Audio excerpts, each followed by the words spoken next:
अब हम आपको ताइवान लेकर चलते हैं। ताइवान में कल आए ताकतवर भूकंप के बारे में बताते हैं, जिसकी इस वजह से चर्चा हो रही है कि रिक्टर स्केल पर 7.4 की तीव्रता वाले इस भूकंप के बाद भी सिर्फ 9 लोगों की मौत हुई। और पिछले वर्ष तुर्की में जब ऐसा ही बड़ा भूकंप आया था तो वहां हजारों लोग मारे गए थे।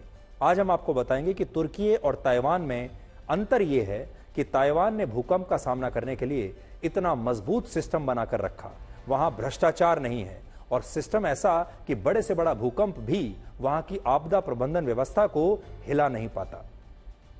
जैसे आप ताइवान की राजधानी ताइपे की इन तस्वीरों में देखिए, जो ठीक उस समय की है जब कल सुबह वहां भूकंप आया, लेकिन वहां ऊंची ऊंची इमारतों को कोई नुकसान नहीं पहुंचा। इमारतें हिल रही थी लेकिन मौत नहीं हुई लोगों की। यह भी देखिए कि भूकंप की वजह से कुछ इमारतें टेढ़ी भी हो गई, लेकिन वो भी ध्वस्त नहीं हुई और इस वजह से बहुत सारे लोगों की जान बच गई। जो लोग ऐसी इमारतों में फंस गए थे उन्हें बचाव कर्मियों ने बाद में निकाल लिया। और बड़ी बात यह है कि अगर आप मरने वालों की संख्या देखें तो आपको यह शायद पता भी नहीं चलेगा कि यह भूकंप असल में इतना बड़ा और खतरनाक था।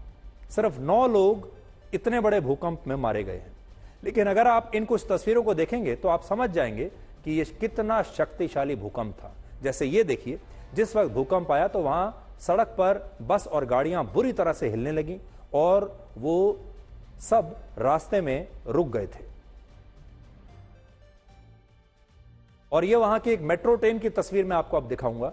कल सुबह 8 बजे जब वहां भूकंप आया तो लोग अपने दफ्तर जा रहे थे और ट्रेन खचाखच भरी हुई थी, लेकिन थोड़ी देर के बाद सब कुछ सामान्य हो गया, जबकि ये इतना बड़ा भूकंप था। तो ताइवान इस भूकंप का सामना इसलिए कर पाया क्योंकि उसने अपने यहां 25 साल पहले आए एक ताकतवर भूकंप से सबक सीख लिया, जिसमें 2400 लोग मारे गए थे और हजारों इमारतें उस समय ध्वस्त हो गई थी। वर्ष 1999 के उस भूकंप के बाद ताइवान ने पिछले 25 सालों में अपनी सारी इमारतों को रीडिजाइन कर लिया और रीडिजाइन करके इतना मजबूत बनाया कि वो बड़े से बड़ा भूकंप झेल सकें। और वहां जो मल्टी स्टोरी बिल्डिंग्स हैं उनके भूकंप रोधी होने की नियमित जांच की जाती है। नियमों का कितनी कड़ाई से पालन होता है इस बात से समझिए कि वर्ष 2016 में जब वहां एक भूकंप आया तो सिर्फ एक ही मल्टी स्टोरी बिल्डिंग थी जो वहां गिर गई थी और कई लोग मारे भी गए थे। और तब इसे बनाने वाली कंस्ट्रक्शन कंपनी पर मुकदमा किया गया और 5 लोगों को जेल की सजा इसलिए हो गई क्योंकि वहां ये बिल्डिंग उस भूकंप में गिर गई थी। और तब से वहां हर बिल्डिंग की हर हफ्ते जांच होती है। जब भी वहां कोई नया कंस्ट्रक्शन होता है उस कंस्ट्रक्शन की ठीक से जांच की जाती है। उस पूरे इलाके में, पूरे देश में कोई नया कंस्ट्रक्शन ऐसा आ नहीं सकता जिसकी शुरुआती दौर में ही जिसकी जांच ना हो जाए। ताइवान की तरह जापान ने भी अपने यहां 100 साल पहले आए एक शक्तिशाली भूकंप से सबक लिया था और इसके बाद उसने भूकंप से बचने के अपने सिस्टम्स को इतना मजबूत बनाया कि इस वर्ष 1 जनवरी को जापान में जब रिक्टर स्केल पर 7.6 की तीव्रता वाला इतना ताकतवर भूकंप आया तो जापान में भी कोई बड़ी तबाही नहीं हुई थी। लेकिन अब आप ये देखिए कि जब पिछले साल फरवरी में तुर्की में रिक्टर स्केल पर 7.8 की तीव्रता का भूकंप आया तो वहां 50,000 लोगों की मौत हो गई और 2,30,000 इमारतें ध्वस्त हो गई। और भूकंप से तुर्की में इतने बड़े पैमाने पर तबाही हुई थी क्योंकि वहां भ्रष्टाचार की ये इमारतें बिल्कुल खोखली हो चुकी थी।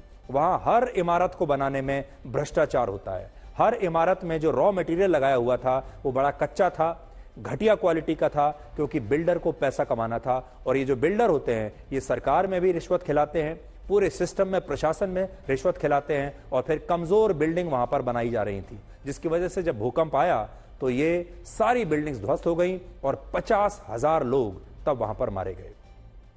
इसलिए ताइवान, जापान और तुर्की में आए भूकंप आपको ये बताते हैं कि भूकंप रोधी कानूनों का ईमानदारी से पालन किया जाना कितना जरूरी है। और ये कानून हमारे देश में भी हैं, लेकिन इमारतों को भूकंप रोधी बनाने में ज्यादा पैसा खर्च होता है और लोग पैसा बचाने के लिए अक्सर भ्रष्टाचार का रास्ता पकड़ लेते हैं।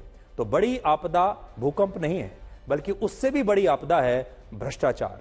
और आपदाएं तो कभी भी आ सकती हैं, लेकिन अगर सरकारी सिस्टम ईमानदार हो तो आपदाओं का सामना वैसे ही किया जा सकता है जैसा ताइवान के लोगों ने किया और ताइवान की सरकार और वहां के सिस्टम ने किया।